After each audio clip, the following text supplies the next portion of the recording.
வணக்கம் பிள்ளை, welcome to the cricket mind. இந்த ஐபிஎல் 2024 சீசன் பார்த்திங்கன்னா நாளையோடு எண்டாக போகுது. ஸோ ஞாயிற்றுக்கிழமையோட அந்த ஐபிஎல் ஃபைனலோட யார் வினர் அறிவிச்சதுக்கப்புறம் அந்த ஃபைனலோட பார்த்திங்கன்னா இந்த சீசனும் எண்டாக போகுது. ஸோ இந்த சீசனில் கிட்டத்தட்ட 74 போட்டிகள் நடக்குது. அதில் ஒரு சில போட்டிகள் கிட்டத்தட்ட ஒரு 10 போட்டிகள் பக்கம் பார்த்திங்கன்னா இது வரைக்கும் ஆன 16 சீசனில் இல்லாத அளவுக்கு மிகப்பெரிய இமாலய ஸ்கோர்களை எட்டியிருக்காங்க. அந்த இமாலய ஸ்கோரை அடித்தும் சேஸ் பண்ண டீமும் இருக்காங்க. பயங்கரமாக கிட்ட நெருக்கிட்டு போய் தோற்ற டீமும் இருக்காங்க. ஸோ அந்த டாப் ஸ்கோர் லிஸ்ட்டில் பார்த்திங்கன்னா இந்த சீசன்லேயே 5 போட்டிகள் பார்த்திங்கன்னா நம்ம லிஸ்ட் எடுத்திருக்கோம். அந்த 5 போட்டிகளும் பார்த்திங்கன்னா வேறு லெவல் போட்டிகளாக இருந்திருக்கும். அந்த போட்டிகளை பார்த்து T20யில் இப்படி ஒரு வேர்ல்டு ரெக்கார்டை செட் பண்ண முடியுமா அப்படின்னு பொழந்து பார்க்குற அளவுக்கு மிகப்பெரிய ரெக்கார்ட்ஸை செட் பண்ணி வச்சுருக்காங்க இந்த ஒவ்வொரு டீம்ஸும். ஸோ அந்த ரெக்கார்டை 1 by 1 டாப் 5 நம்ம இந்த வீடியோவில் நம்ம பார்ப்போம். ஸோ டாப் 5 இருக்கிறது பார்த்திங்கன்னா கேகேஆர் வர்சஸ் ராஜஸ்தான் ராயல்ஸ். கொல்கத்தாவோட ஹோம் கிரவுண்டான ஈடன் கார்டன்ஸில் நடந்தது தான் இந்த ஒரு மேட்ச்சு. இந்த ஒரு மேட்ச்சில் பார்த்திங்கன்னா ஃபஸ்ட் பேட்டிங் பண்ணது கொல்கத்தா தான்.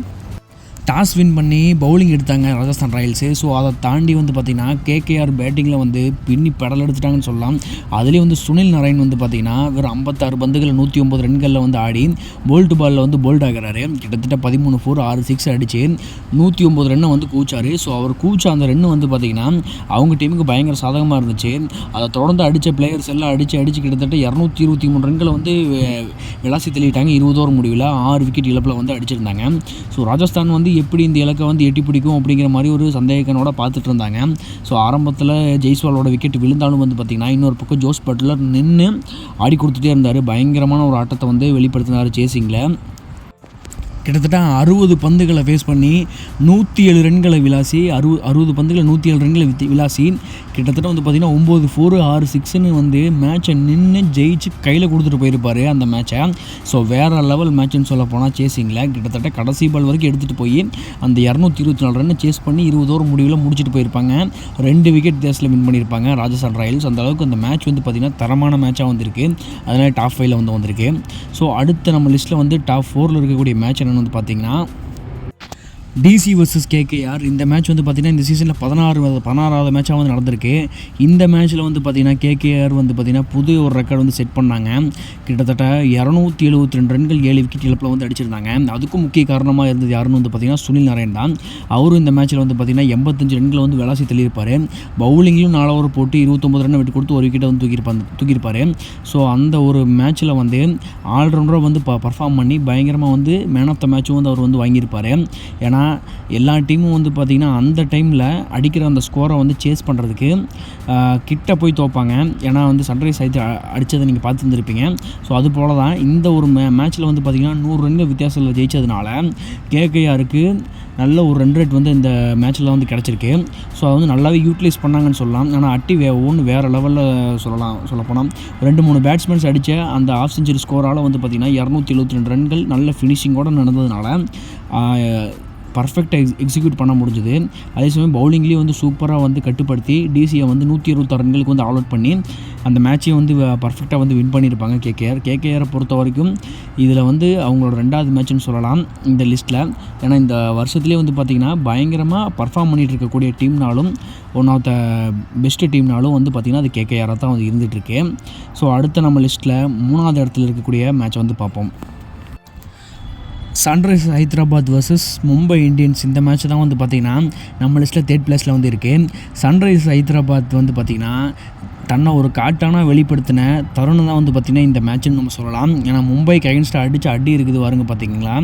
இது மட்டும் இப்போ இருக்கிற காலகட்டத்தில் இந்த ஸ்கோரை மனுஷனால் நினச்சி பார்க்க முடியாது அப்படின்னு சொல்கிற ஒரு மேட்சை உருவாக்கின ஒரு ஆட்டம் தான் இந்த ஒரு மும்பைக்கு அகைன்ஸ்டாக ஆடின ஒரு ஆட்டம். ஹைதராபாத்தில் நடந்த இந்த மேட்ச்சில் மும்பை டாஸ் வின் பண்ணி பவுலிங் எடுத்துக்கிறேன் அப்படின்னாங்க. ஸோ அதை தொடர்ந்து எஸ்ஆர்ஹெச் பிளேயர்ஸ் வெறும் 3 விக்கெட் தான் விட்டு கொடுத்தாங்க. அட்டி பிரித்து தள்ளினாங்க சொல்லப்போனால். ஸ்டார்டிங்கில் மயங்க் அகர்வால் பார்த்திங்கன்னா பெஸ்ட்டாக பர்ஃபார்மன்ஸ் பண்ணல. கிட்டத்தட்ட 14 பால் பிடிச்சி 11 ரன்களை வெளியேறிட்டார். அதுக்கப்புறம் ஆன டிராவிட் செட்டு 1 டவுனில் அபிஷேக் சர்மா, அப்புறம் எய்டன் மார்க்ரம், அப்புறம் ஹென்ரிக் கிளாசன் எல்லாம் போட்டு வெளுத்து தள்ளிட்டாங்க சொல்லப்போனால் இந்த மேட்சைவே. கிட்டத்தட்ட இந்த ஒரு ஸ்கோரோட ரேஷியோ வந்து பார்த்திங்கன்னா 20 பாலில் 100 ரன் அடித்த கதையாக வந்து இருந்துகிட்ருக்கு. ஏன்னா வந்து பார்த்திங்கன்னா கொடுக்கப்பட்ட கோட்டாவான 120 பந்துகளில் 277 ரன்கள் அடிச்சிருந்தாங்க, வெறும் 3 விக்கெட் இழப்பிலே தான். அதுலேயும் வந்து பார்த்திங்கன்னா வந்து அபிஷேக் சர்மா 23 பந்துகள் 63 ரன் அடிச்சிருப்பாங்க. அதுக்கப்புறம் டிராவிஸ் ஹெட் பார்த்திங்கன்னா 24 பந்தில் வந்து 63 ரன் அடிச்சிருப்பார். கிளாசன் வந்து 34 பாலில் 80 ரன் அடித்து நாட் அவுட்டாக இருந்திருப்பார். ஸோ பவுலர்ஸ் எல்லாத்தையும் வந்து பார்த்திங்கன்னா தூக்கி வாரி சாப்பிட்டாங்க சொல்லலாம், மும்பை பவுலர்ஸ் எல்லாத்தையுமே. அதுலேயும் பும்ரா வந்து கரெக்டாக வந்து கொஞ்சம் ஓரளவுக்கு பர்ஃபெக்டாக போட்டிருந்தாலும் கூட மற்ற எல்லா பவுலர்ஸையும் போட்டு அடித்து துவைச்சிட்டாங்கன்னு தான் சொல்லணும். இந்தளவுக்கு வெறித்தனமான அடின்னு சொல்லலாம், காட்டடி அந்தளவுக்கு அடித்து துவைச்சிட்டாங்க இந்த மும்பை இந்தியன்ஸை. அதே சமயம் வந்து பார்த்திங்கன்னா 5 டைம் சாம்பியன்ஸான அவங்க வந்து என்ன தொக்கான்னு நினச்சிட்டா அப்படிலாம் கிடையாது. அதே மும்பை இந்தியன்ஸ் வந்து பார்த்திங்கன்னா பயங்கரமான ஆட்டத்தை வந்து வெளிப்படுத்தினாங்க. அவங்களுக்குள்ளே இருக்கிற மிருகத்தையும் வெளியே கொண்டு வந்து பயங்கரமாக வந்து ஃபைட் பண்ணாங்க. பட் எடுக்க வேண்டிய ஸ்கோர் 278 ஆச்சு. அவ்வளோ பெரிய ஸ்கோர் அடிக்கிறோம்னா வந்து இன்னும் வந்து பிளேயர் ஸ்ட்ராங்காக ஆடி இருந்திருக்கணும். கடைசியில் ஹார்திக் பாண்டியாவும் டிம் டேவிட்டும் ஆடின ஆட்டம் வந்து பார்த்திங்கன்னா அதிகமாக வந்து பாலை சாப்பிட்டதுனால அந்த ஒரு ஸ்கோரை வந்து நெருங்கத்தான் முடிஞ்சுது, ஜெயிக்க முடியல. அவங்களும் வந்து பார்த்திங்கன்னா அவங்க பங்குக்கு 246 ரன்கள் அடிச்சிருப்பாங்க 5 விக்கெட் இழப்பில். அப்போ 20 ஓவர் முடிஞ்சிருக்கும். ஸ்டார்டிங்கில் ரோஹித் சர்மாவும் இஷான் கிஷனும் வந்து பார்த்திங்கன்னா பயங்கரமான ஒரு ஸ்டார்ட்டை வந்து கொடுத்துருப்பாங்க. ஸோ அந்த மேட்ச் வந்து பார்த்திங்கன்னா ஃபஸ்ட் பேட்டிங்லேயும் சரி சேசிங்லேயும் சரி வான வேடிக்கைகளாக இருக்கும். ரொம்ப இன்ட்ரெஸ்டிங்கான ஒரு மேட்சாக வந்து அந்த மேட்ச் வந்து அமைஞ்சிருக்கும். ஐபிஎல்லே 8வது மேட்சாக வந்து இந்த சீசனில் அமைஞ்ச ஒரு மேட்ச் தான் அது. ஸோ வேறு லெவல் மேட்ச், சொல்லப்போனால் வேர்ல்டு ரெக்கார்டாக ஃபஸ்ட்டு செட் பண்ண மேட்ச் அதுதான் வந்து இந்த Mumbai versus HRS match. So அடுத்து நம்ம லிஸ்ட்டில் செகண்ட் பிளேஸில் இருக்கிற மேட்ச் எதுன்னு வந்து பார்த்திங்கன்னா வந்து அதே எஸ்ஆர்ஹெச் வர்சஸ் ஆர்சிபி மேட்ச். அதே நம்ம சொல்லணுங்கிற அவசியமே கிடையாது. ஏன்னா இனிஷியல் ஸ்டேஜஸில் ஆர்சிபியோட பர்ஃபார்மன்ஸை பற்றி நமக்கு நல்லாவே தெரியும். ஏன்னா ஆர்சிபி வந்து பார்த்திங்கன்னா பேட்டிங்கில் வந்து பயங்கர புலியாட்டு இருந்தாங்க, ஆனால் பவுலிங்கில் வந்து பார்த்திங்கன்னா பூனையாட்டு இருந்தாங்க. அந்த மாதிரி தான் வந்து ஆர்சிபியோட பர்ஃபார்மன்ஸ் வந்து பார்த்திங்கன்னா இனிஷியல் ஸ்டேஜில் வந்து அப்படி இருந்துட்டு இருந்துச்சு. இனிஷியல் ஸ்டேஜஸில் அந்த ஒரு மேட்சஸ் ஆரம்பிக்கும் போது சின்னசாமி ஸ்டேடியத்தில் ஆர்சிபி வர்சஸ் எஸ்ஆர்ஹெச் மேட்ச்னு வந்து போட்டு விட்டாங்க. ஏன்னா எஸ்ஆர்ஹெச் வந்து பார்த்திங்கன்னா 4 காட்டான வச்சுட்டு பயங்கரமாக வந்து வெயிட் பண்ணிகிட்டு இருந்தாங்க, எப்படா சின்னசாமி ஸ்டேடியம் கிடைக்கும் செய்யலானா அப்படின்னா. அது போலவே கிடச்சிது. பவுலிங் யூனிட்டை பொறுத்த வரைக்கும் வந்து பார்த்திங்கன்னா ரொம்ப மோசமான நிலைமையில் இருந்தாங்க ஆர்சிபி. ஸோ கிடச்சதா வச்சு செஞ்சாங்க பார்க்கணுங்க.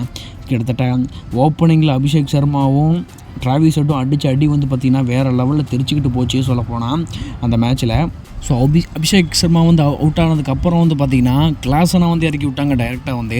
ஸோ அவரும் ஒரு பங்குக்கு வந்து பார்த்திங்கன்னா ஆஃப் செஞ்சுரி அடிக்க, மற்ற பிளேயர்ஸு கடைசியில் ஒரு ஃபினிஷிங்கை வந்து கொடுக்க 20 பாலில் 37 ரன்கள் இந்த மாதிரி அடிக்க வந்து பார்த்திங்கன்னா டிராவிஸ் ஹெட்டும் வந்து பார்த்திங்கன்னா ஒரு சில 100 போட்டார். அவர் அவுட் ஆனதுக்கப்புறம் எய்டன் மார்க்ரம் வந்தார், பயங்கரமாக ஆடினார்.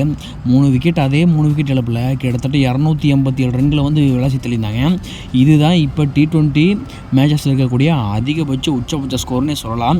ஏன்னா 287 அப்படிங்கிறது வந்து பார்த்திங்கன்னா கிட்டத்தட்ட ஒரு இமாலய ஸ்கோர்னு சொல்லலாம். கிட்டத்தட்ட 50 ஓவரில் அடிக்க வேண்டிய ஒரு ஸ்கோரை 20 ஓவரில் இவ்வளோ பெரிய ஸ்கோரை வந்து ஸ்கோர் பண்ணியிருக்காங்க எஸ்ஆர்ஹெச் இந்த சீசனில்.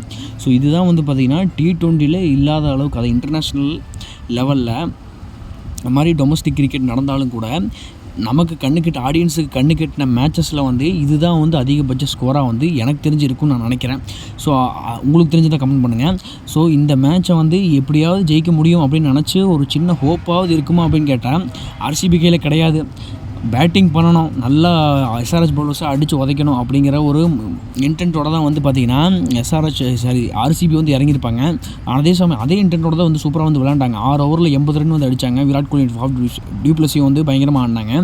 அதுக்கப்புறம் வந்து பார்த்திங்கன்னா விராட் கோலி அவுட் ஆனார், அதுக்கப்புறம் டியூப்ளஸி அவுட் ஆகிறாரு. கிட்டத்தட்ட ஒரு 2-3 விக்கெட் வந்து பார்த்திங்கன்னா 10 ஓவருக்குள்ளேயே வந்து விழுந்துருது. ஆனால் ஸ்கோர் வந்து வந்து பார்த்திங்கன்னா 122 இருக்குது. அடுத்த 10 ஓவரில் வந்து கிட்டத்தட்ட 160 ரன்களுக்கு மேலே வந்து அடிக்க வேண்டியதாக இருந்துச்சு. ஸோ அந்த ஸ்கோரை எப்படியே சேஸ் பண்ணி ஆகணும்னா பயங்கரமான அடியை வந்து வெளுத்து தள்ளிதான் ஆகும்னு சொல்லிட்டு டிகே வந்து வேறு லெவலில் வந்து அடித்து வெளுத்து கட்டினார் கடைசியில். ஸோ அவர் அடித்து என்ன புண்ணியம், ஏன்னா வந்து பார்த்திங்கன்னா 287 ஆச்சே. மும்பை இந்தியன்ஸுக்கு சொன்ன மாதிரி தான் இந்த ஸ்கோரை வந்து சேஸ் பண்ணுறது கஷ்டம்.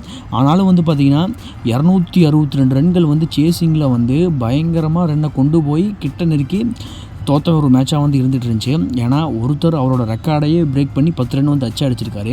இவரும் அவரோட ரெக்கார்டை பிரேக் பண்ணி ஆகணும் கண்டிஷன் வரும்போது ரெக்கார்டை ஈக்குவல் பண்ணி அந்த மேட்சை வந்து தோற்றுடுறாரு. ஸோ இந்த ஒரு போட்டி தான் வந்து பார்த்திங்கன்னா வந்து பயங்கரமாக இருக்குமான்னு கேட்டால் உண்மையை சொல்ல போனால் இந்த மேட்சை நேரில் பார்த்து எனக்கே கண்ணை சிமிட்டுற கூட நேரம் இல்லாமல் அப்படி வேந்து பார்த்துட்டு இருந்தேன். அப்படி ஒரு மேட்சாக வந்து இருந்துட்டு இருந்துச்சு. எல்லாத்துக்கும் அப்படி தான் இருந்திருக்கும். ஸோ இதையவே தூக்கி சாப்பிட்ற மாதிரி இன்னொரு மேட்ச் வந்து அமைஞ்சிருச்சு. என்ன பண்ணுறது, ஃபஸ்ட் ப்ளேஸில் வந்து பார்த்திங்கன்னா வந்து கேகேஆர் vs பஞ்சாப் கிங்ஸ் அவங்க மேட்ச் தான் வந்து இருந்திருக்கு. ஏன்னா இது சொல்லித்தான் தெரியணுங்கிறது வந்து இல்லை. ஏன் சொல்கிறேன்னா வந்து கிட்டத்தட்ட ஒரு 250க்கு மேலே ஸ்கோர் பண்ணாவே 200க்கு மேலே ஸ்கோர் பண்ணாவே ஒரு டீம் வந்து பார்த்திங்கன்னா வின்னிங் கெப்பாசிட்டி அடைஞ்சிடும். 100% இல்லைனாலும் 90% வந்து பார்த்திங்கன்னா அந்த டீம் வந்து வின்னிங்க்கான அறிகுறி தான். அதுவும் 250க்கு மேலே 261 அடித்து அந்த டீம் வந்து பார்த்திங்கன்னா பயங்கரமான ஒரு ஸ்கோரை செட் பண்ணி வச்சுட்டு வெயிட் பண்ணிகிட்டு இருக்காங்க வின்னுக்கு. அதையவே வந்து பார்த்திங்கன்னா அந்த மேட்சையே தோசைக்கல்ல திருப்பி போடுற மாதிரி திருப்பி போட்ட ஒரு மேட்ச் தான் வந்து கிங்ஸ் 11 அந்த பஞ்சாப்புக்கும் கேகேஆருக்கும் நடந்த ஒரு மேட்ச்சு. வழக்கம் போல் வந்து பார்த்திங்கன்னா சுனில் நாராயண் வந்து அவரோட வேலையை செஞ்சு முடிச்சிடுறாரு. அவர் வந்து பார்த்திங்கன்னா 75 ரன் அடிக்கிறாரு. கூட ஓப்பனிங்கில் இறங்கின பிலிப் சாட்லும் அவரும் வந்து பார்த்திங்கன்னா பயங்கரமாக வந்து ஆடி இருக்காரு. 70 ரன்களுக்கு மேலே அவரும் வந்து ஸ்கோர் பண்ணார். இப்படியே எல்லோரும் நல்லா ஸ்கோர் பண்ணி 221 ரன்களை வந்து விளாசி தள்ளினதுக்கப்புறம் வந்து பார்த்திங்கன்னா பஞ்சாப் தானே எங்கே வந்து சேஸ் பண்ண போகிறாங்க அப்படின்னு நினச்சிட்டு இருக்கும்போது தான் வந்து பார்த்திங்கன்னா ஓப்பனிங்கில் அந்த பிரப் சிம்ரன் சிங்கும் ஜானி பேஸ்டோவும் வந்து பார்த்திங்கன்னா அருமையான தொடக்கத்தை கொடுக்குறாங்க. அது சொல்லப்போனால் அந்த சிங்கி தான் வந்து பார்த்திங்கன்னா சீக்கிரமாக வந்து பார்த்திங்கன்னா ஆஃப் செஞ்சுரி அடிச்சுட்டு அவங்க வந்து அவர் வந்து அவுட் ஆகி போயிடாரு. அதுக்கப்புறமும் 1 டவுனில் வந்து பிளேயர் வந்து பெருசாக சோபிக்கல்னாலும் 2 டவுனில் சசாந்த் சிங் இறக்கி விட்டாங்க. அவரை இறக்கி விட்ட நேரம் இன்னொரு பக்கம் ஜானி பேஸ்டோ 2 பேர் வந்து பார்த்திங்கன்னா அவங்களோட பெஸ்ட்டான ஒரு பர்ஃபார்மன்ஸை வந்து காமிக்கிறாங்க. ஒரு பக்கம் வந்து பார்த்திங்கன்னா 48 பாலில் 108 ரன்கள் அடித்து Jonny Bairstow man of the மேட்சை வாங்கிட்டார். அந்தளவுக்கு பயங்கரமான ஆட்டத்தை வெளிப்படுத்தினார். இன்னொரு பக்கம் வந்து பார்த்திங்கன்னா வந்து சசாந்த் சிங் 28 பாலில் 68 ரன் அடித்து அவர் ஒரு பக்கம் பயங்கரமான திறமையை வந்து வெளிப்படுத்தினார். ஸோ அவரை வந்து ஐபிஎல் ஆக்ஷன்லேயே வந்து பார்த்துருப்பீங்க. அவரை வந்து தெரியாதனமாக ஒரு 19 வயசு பையன் எடுக்கிறதுக்கு 32 வயசால் வந்து எடுத்துட்டாங்கன்னு சொல்லி கொஞ்சம் ஓரளவுக்கு ஃபீல் பண்ணாங்க. ஆனால் அவருக்கு கொடுத்த தொகையை விட அவர் பயங்கரமான பர்ஃபார்மன்ஸை வந்து அள்ளி தெளிச்சிட்டாருன்னு சொல்லலாம் சசாந்த் சிங். ஏன்னா 28 ஏன்னா இதை விட ஒரு நல்ல டீமில் அவர் ஜாயின் பண்ணியிருந்தார், ஆர்டருக்கு நல்ல ஒரு வாய்ப்பு கிடச்சிருந்துச்சுன்னா இதை விட நிறைய திறமைகளை வந்து அவர் வெளிப்படுத்தி இருந்திருக்கலாம்.